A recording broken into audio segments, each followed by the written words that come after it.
Hello दोस्तों, crack UP board exam YouTube channel में स्वागत है। तो कल हमने आपको हिंदी का क्लास 10th का बहुत ही इम्पोर्टेंट पेपर कराया था जो कि 2024 का पूछा गया था। तो हमने आपसे कमिटमेंट की थी कि आपको 2024 के पाँचों पेपर सॉल्व करवाएंगे, उसकी एनालिसिस करवाएंगे। तो हमने आज कल आपको हिंदी का करा, तो आज दूसरा दिन है जिसमें आपको हम साइंस का पेपर कराने वाले हैं। तो विज्ञान का बहुत ही इम्पोर्टेंट पेपर है। तो ये कोड है अपना 824 आई के। तो ये बहुत ही इंपॉर्टेंट पेपर, इससे आपकी हेल्प हो सकती है कि आपको पता चल जाए कि विज्ञान का पेपर किस टाइप का आता है और कितना अच्छे अच्छे क्वेश्चन है इसमें। आपको सब पता चल जाए कि इंपॉर्टेंट क्वेश्चन कौन कौन से हैं। आपने सारा कोर्स कंप्लीट कर ही लिया होगा लगभग, तो आपको पता चल जाएगा कि कौन कौन से इंपॉर्टेंट क्वेश्चन है, तो आप उसको तैयार कर सकते हैं। तो ये विज्ञान का इम्पॉर्टेंट पेपर है हाई स्कूल का, और इसमें आपको 3 घंटे 15 मिनट दिए जाते हैं। 3 घंटे आपके पास 3 घंटे होते हैं। 15 मिनट आपको क्वेश्चन पेपर को पढ़ने के लिए होते हैं। तो आप 3 घंटे मान के चलिए कि आपके पास 3 घंटे हैं, उसी में आपको पूरा पेपर करना होगा। तो चलिए वीडियो को स्टार्ट करते हैं। ये अपना पढ़ लीजिए निर्देश वगैरह ये सब। तो हम स्टार्ट करते हैं खंड आ से। खंड आ उपभाग 1।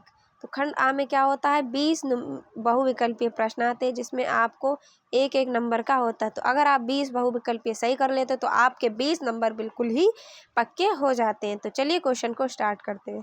क्वेश्चन नंबर 1, अवतल दर्पण के सम्मुख ध्रुव और फोकस के बीच स्थित वस्तु का प्रतिबिंब कैसा होगा? सीधा आभासी छोटा, या सीधा वास्तविक बड़ा, या सीधा आभासी बड़ा, या सीधा वास्तविक छोटा? तो इसका करेक्ट आंसर होगा सीधा आभासी बड़ा। क्वेश्चन नंबर 2, दूरदृष्टि दोष के निवारण में कौन सा लेंस प्रयुक्त होता है? ये तो बहुत ही अच्छा क्वेश्चन है। इसका क्वेश्चन भी आता है कि दूरदृष्टि दोष किसे कहते हैं, इसका निवारण क्या है, और ये क्वेश्चन पूछा जाता है आपसे 3 या 4 नंबर में, ठीक है।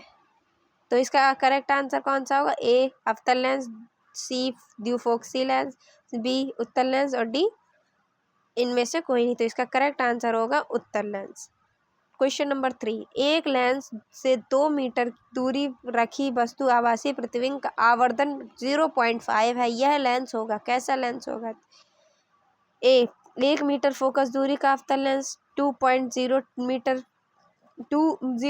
मीटर फोकस दूरी का अवतल लेंस, या सी 0.1 मीटर फोकस दूरी का उत्तल लेंस, या डी 0 मीटर फोकस दूरी का उत्तल लेंस। तो इसका करेक्ट आंसर होगा 0.2 मीटर की फोकस दूरी का अवतल लेंस। 4 नंबर, जब श्वेत प्रकाश कांच के प्रिज्म से गुजरता है तो प्रिज्म के आधार की ओर अधिकतम झुकी प्रकाश किरण का रंग कैसा होता है? जो अधिकतम झुकी हुई होती हैं प्रकाश की किरण, उनका रंग कैसा होता है? नीला होता है, हरा होता है, लाल होता है, या बैंगनी होता है? तो इसका करेक्ट आंसर होगा बैंगनी। क्वेश्चन नंबर 5, R1 व R2 प्रतिरोधों के तार समांतर क्रम में जुड़े हैं तो इनका तुल्य प्रतिरोध होगा।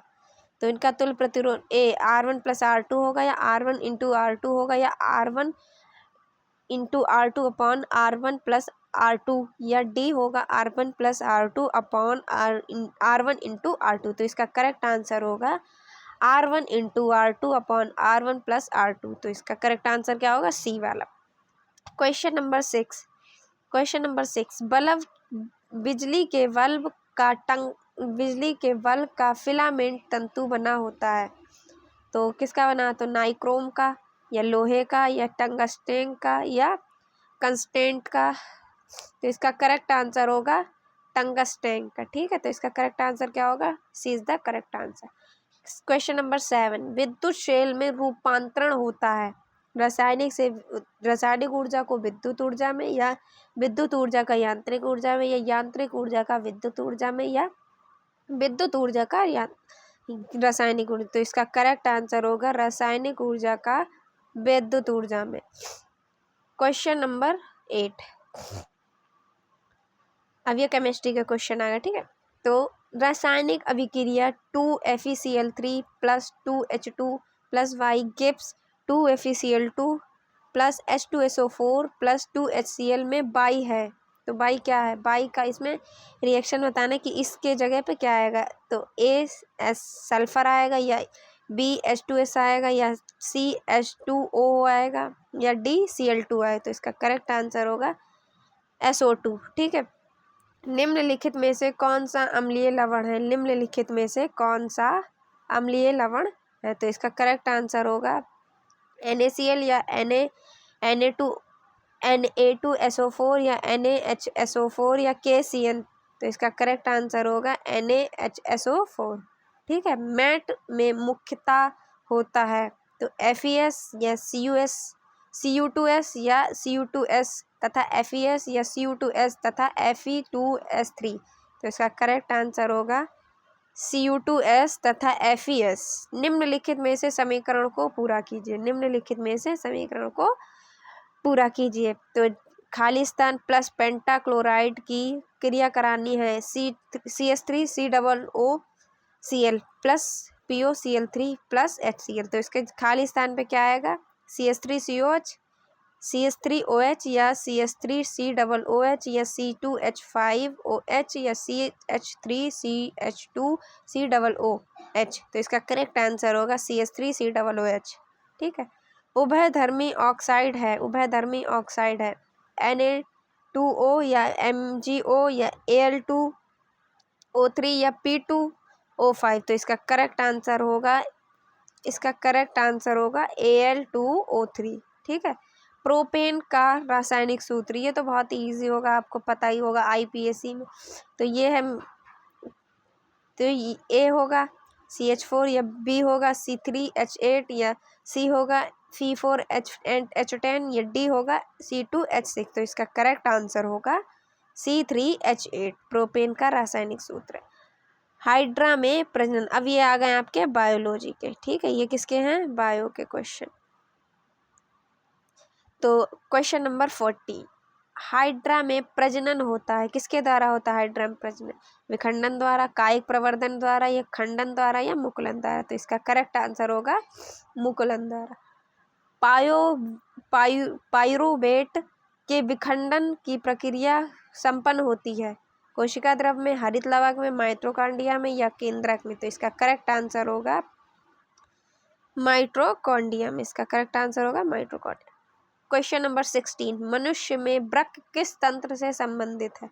पोषण से, उत्सर्जन से, श्वसन से या परिवहन से? उसका करेक्ट आंसर होगा उत्सर्जन से। क्वेश्चन नंबर 17, मेंडल ने प्रारंभिक शिक्षा प्राप्त की थी स्कूल में, गिरजाघर में या मंदिर में या गुरुकुल में? तो इसका करेक्ट आंसर होगा गिरजाघर में। ठीक। क्वेश्चन नंबर 18, मादा जनन तंत्र के किस भाग में लूप स्थापित किया जाता है? तो अंडाशय में, गर्भाशय में, अंडवाहिनी में, योनि में? तो इसका करेक्ट आंसर होगा गर्भाशय में। क्वेश्चन नंबर 19, निम्न में से कौन सा अंग पौधों में नर जनांग का प्रतिनिधित्व करता है? जयांग, वर्तिकाग्र, पुंकेश्वर या अंडाशय? तो इसका करेक्ट आंसर होगा पुंकेश्वर। निम्नलिखित में से कौन से पर्यावरण मित्र व्यवहार कहलाते हैं? तो इसका करेक्ट आंसर होगा उपर्युक्त सभी। बाजार जाते समय खरीदे गए सामान को रखने के लिए कपड़ों का थैला ले जाना चाहिए। अनावश्यक ऊर्जा खर्चे बचाने के लिए लाइटों तथा पंखों के स्विच का बंद करना, वाहन के बजाय विद्यालय तक पैदल जाना। तो इसका क्या होगा आंसर? उपर्युक्त सभी। ये आपके 20 बहुविकल्पी प्रश्न थे। तो ये अगर आपने 20 कतई सही कर दिए तो आपके 20 नंबर बिल्कुल पक्के हो जाएंगे। हम आपके लिए टॉप 15 क्वेश्चन लेके आएंगे साइंस के। तो वो इसलिए कह रहे हैं वीडियो को जरूर एंड तक देखें और बेल आइकन को ऑन कर लीजिए। हम आपके लिए टॉप 50 क्वेश्चन साइंस के लेके आएंगे हाई स्कूल वालों के लिए। तो अब क्वेश्चन स्टार्ट करते हैं। खंड बा स्टार्ट करते हैं। खंड बा में आपके अब क्वेश्चन स्टार्ट हो गए। तो इसमें पहला 21 क्वेश्चन है। 10 सेंटीमीटर फोकस दूरी वाले अवतल दर्पण से कितनी दूरी पर एक वस्तु रखी जाए ताकि उसका 5 गुना बड़ा प्रतिबिंब बने, जबकि प्रतिबिंब वास्तविक हो, और प्रतिबिंब की स्थिति भी ज्ञात कीजिए। तो ये न्यूमेरिकल आपको लगाना होगा। 22 नंबर, एक उत्तल लेंस की फोकस दूरी 50 सेंटीमीटर है, उस वस्तु के प्रतिबिंब की स्थिति बताइए जो लेंस से 25 सेंटीमीटर की दूरी पर अक्ष के लंबवत तथा प्रतिबिंब का आवर्धन भी ज्ञात कीजिए। तो ये भी एक न्यूमेरिकल, इस जो प्रकाश वाला चैप्टर है उससे आपके ज़रूर से ज़रूर न्यूमेरिकल ज़रूर ही पूछे जाएंगे। तो प्रकाश वाले चैप्टर के न्यूमेरिकल आपको बहुत से ज़्यादा ही प्रैक्टिस करनी है, क्योंकि इससे ज़रूर से ज़रूर 1 या 2 क्वेश्चन ज़रूर ही पूछा जाता है। क्वेश्चन नंबर 23, 2 ओम और 3 ओम तथा 5 ओम के प्रतिरोध को श्रेणी क्रम में जोड़ा गया है। यदि संयोजन के दोनों सिरों पर 30 वोल्ट का विभवांतर लगाओ तो प्रत्येक प्रतिरोध के सिरों के बीच विभवांतर ज्ञात कीजिए। तो ये भी एक न्यूमेरिकल आपका है, बहुत ही इंपॉर्टेंट है। क्वेश्चन नंबर 24, घरेलू विद्युत वितरण परिपथ में प्रयुक्त निम्नलिखित तारों का कार्य प्रणाली एवं आवरण विद्युत रोधन के रंग के लिए। तो ये है आपका एक क्वेश्चन। जीवित विद्युतमय तार या भूसंपर्क तार या उदासीन तार, ये आपको इनके तीनों बारे में लिखना होगा। अथवा में एक और क्वेश्चन है लॉन्ग, ये लॉन्ग है, अगर आपको ये अच्छा लगता हो तो ये कर लीजिए। या फ्लेमिंग के बाएं हाथ का नियम और दूसरा दाहिने हाथ के अंगुष्ठ का नियम स्पष्ट या किन भौतिक राशियों की दिशा को ज्ञात करता है। तो एक लॉन्ग आता है, उसमें से आपको अथवा में से कोई एक करना होगा। अब आगे आपके केमिस्ट्री के क्वेश्चन, उपभाग 2। तो अब आपके स्टार्ट हो गए केमिस्ट्री के क्वेश्चन, उपभाग 2। तो केमिस्ट्री में पहले आपसे क्वेश्चन नंबर 25 में आपसे पूछ ली गई हैं कि निम्नलिखित अभिक्रियाओं के लिए संतुलित रासायनिक समीकरण लिखिए। तो ये समीकरण लिखिए, ठीक है। तो पहला है लेड नाइट्रेट को गर्म करना, दूसरा है एथेनोइक अम्ल की सोडियम कार्बोनेट से क्रिया करना, दूसरा है जिंक की सिल्वर नाइट्रेट से अभिक्रिया करना। एक एक नंबर की चारों हैं। और चौथा है सोडियम सल्फेट बेरियम क्लोराइड विलयन से अभिक्रिया करना। एक एक नंबर की रिएक्शन है। तो टोटल आपके 4 नंबर का ये क्वेश्चन है, ठीक है। उसके बाद 26 नंबर, निम्नलिखित पर संक्षिप्त टिप्पणी लिखिए। समजातीय श्रेणी और कार्बन के सर्वतोमुखी प्रकृति, ये दोनों आपको 2-2 नंबर में संक्षिप्त टिप्पणी लिखनी होगी। उसके बाद 27 नंबर आपको IUPAC नाम लिखने होंगे। क्वेश्चन नंबर 27, CH3COOH का नाम लिखना होगा और CH3CH2CL इसका नाम लिखना होगा। आपको लिखना होगा CH ट्रिपल बॉन्ड CH, इसका नाम लिखना होगा। आपको 3 नाम दे रखे हैं, 3 नंबर का क्वेश्चन है। उसके बाद आपको इसमें ये खा में आपको 2 क्वेश्चन दे रखे हैं, ये लॉन्ग क्वेश्चन है, 6 नंबर का पूछा गया। तो तीनों का 3-3 क्वेश्चन है। तो ये या आप ये वाला लॉन्ग कर लीजिए या ये वाला लॉन्ग कर लीजिए, ठीक है।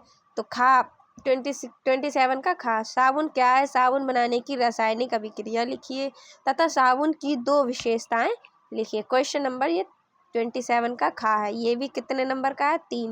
3 के IUPAC नाम पूछ लिए और 3 का ये पूछ लिए, तो प्लस कितने होगा पूरे 6। तो 6 नंबर का आपका लॉन्ग हो गया। अगर आपको अथवा वाला करना है तो ऊष्माक्षेपी एवं ऊष्माशोषी अभिक्रिया स्पष्ट कीजिए और pH मान क्या है इसका, हाइड्रोजन आयन सांद्रण से क्या संबंध है। 2-2 नंबर के तीनों क्वेश्चन पूछे। और खनिज अयस्क में अंतर, ये बहुत ही इंपॉर्टेंट क्वेश्चन है।